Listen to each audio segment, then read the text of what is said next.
We can learn some things from Job. We can learn some things from Job. He actually walked a lot of this out. Job chapter 29, verse 11 to 16. When the ear heard, when people heard this, then it blessed me. And when the eyes saw my works, okay, then it approved me. Verse 12, because I delivered the poor who cried out. I delivered the poor. I delivered the weak who cried out. He was an advocate for justice. He was a protester against injustice. The fatherless and the one who had no helper. The blessing of a perishing man came upon me, and I caused the widow's heart to sing for joy. He took care of widows. The book of James says that religion that is pure and undefiled before God is to be undefiled by the world, unstained by the world, and to care for the orphans and the widows. And there's so many believers nowadays that say, nah, I ain't religious, bruh. I ain't religion. I ain't into religion. You better be into religion, because the heart of God is about true religion. There's only one true religion in the world, and you better be about representing that religion. And part of the heart of this religion, according to James, is to care for the poor, the orphan, the widow, the fatherless, and the widow. What do they both have in common? A widow lost a husband. A child lost their father. So their resources are limited now. There's less income coming into that household. They need more support. They need more voices to speak up and help them.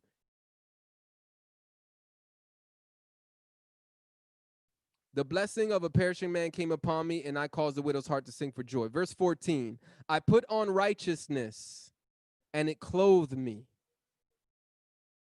My justice was like a robe and a turban. Guys, when you speak out against injustice, when you speak out against wickedness, racial inequality, murdering of innocent babies, the murdering of anybody, white, black, Puerto Rican, it doesn't matter. Open your mouth, be a voice, speak out against it. Don't speak for it.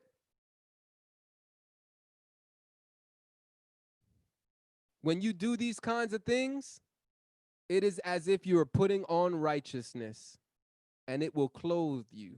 It is the righteousness of Yahuwah. It is Yahuwah's righteousness. He's about this.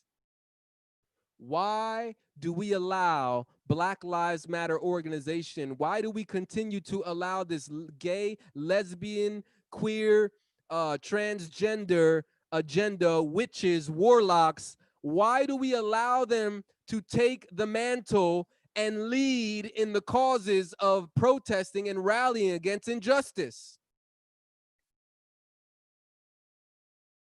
Where are the believers?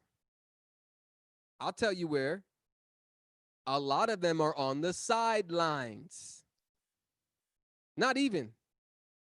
Many of us are in our homes, locked up in our houses, not participating in the fight. We're saying, let's leave it to the wicked. And I'm going to go over a little history lesson on protests.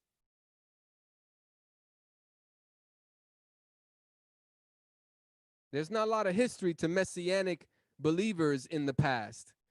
All we have to work with is a lot of Christians. And I'll tell you what, there's a lot of protests in the history that were led by Christians that promoted and manifested positive change on the earth.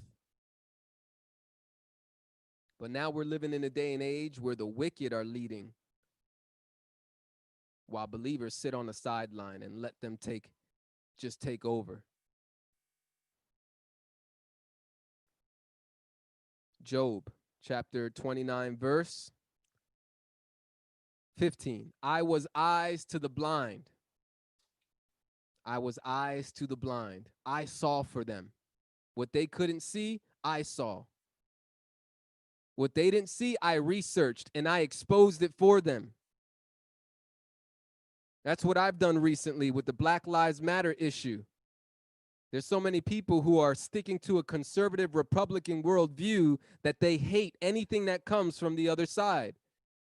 And it's been my duty to extract and do some research and bring out the truth to show it to people so they can actually see that this is a real issue. Racism, systematic racism is real. This is not a figment of our imagination.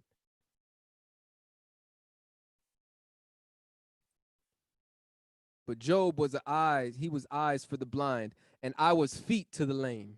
I walked where people couldn't walk. I was a father to the poor, and I searched out, I investigated the case that I did not know. He took care of cases of strangers.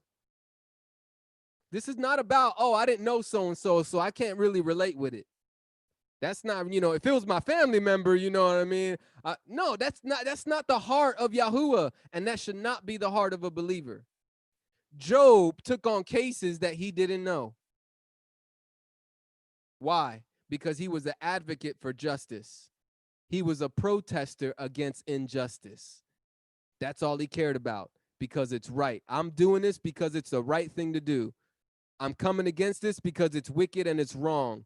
And Yahuwah tells me to stand up against injustice and to defend those who can't defend themselves. That's why I'm doing this. Verse 17, I broke the fangs. He gets a little violent in his words. Listen to this. I'm not going to spend time on this subject too much today. I'm just talking about protesting right now. But check out Job's next words. I broke the fangs, or I broke the jaws, some translations say. I broke the jaws of the wicked, or the wicked oppressors, and plucked the victims from his teeth. That doesn't sound very meek and humble and lowly and gentle. It seems like sometimes Job got a little aggressive. And some might say, oh, brother, that's all allegory right there. It might be. It might be. I'll point to some places in scripture where it wasn't. I'll point to you some places in scripture where this type of vocabulary was manifested in the physical. Want me to give you some examples? I'm gonna just give some off the top of my head. This is not the point of my message. My point of my message is protesting, but you want to talk about violence? Let's talk about Phinehas. Phinehas, the priest, who did not allow a trial or a court to happen, but he drove a spear through the body of a Israelite man and a pagan non-Israelite woman who worshiped other gods, because Israelite men started marrying foreign women who worshiped other gods, and he was fed up, and he did not wait for a trial or a court case. He took matters into his own hands. And what did Yahuwah say after that story? Where's that passage so people don't think that I'm making stuff up? What did Yahuwah say after that? Because of him, he gave him the covenant of peace. He's a peacemaker. Peacemakers sometimes are violent. Don't nobody want to hear about that, though. Don't nobody want to hear about when Yahusha was flipping tables, which was illegal to do on the earth, to walk up in the temple of a property you do not own. You're a carpenter. You're not a priest. You're not a judge. And you walked into the temple flipping tables, and you made a whip with your own hands and started swinging it around.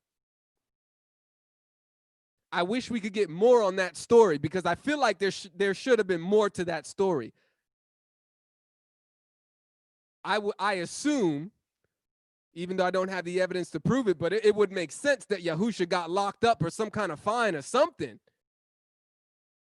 That definitely was not legal for him to flip tables in the temple of all places.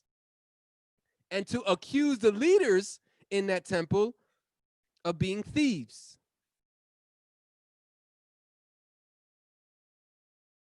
Did you find it? Numbers chapter 25 is the story about Phinehas.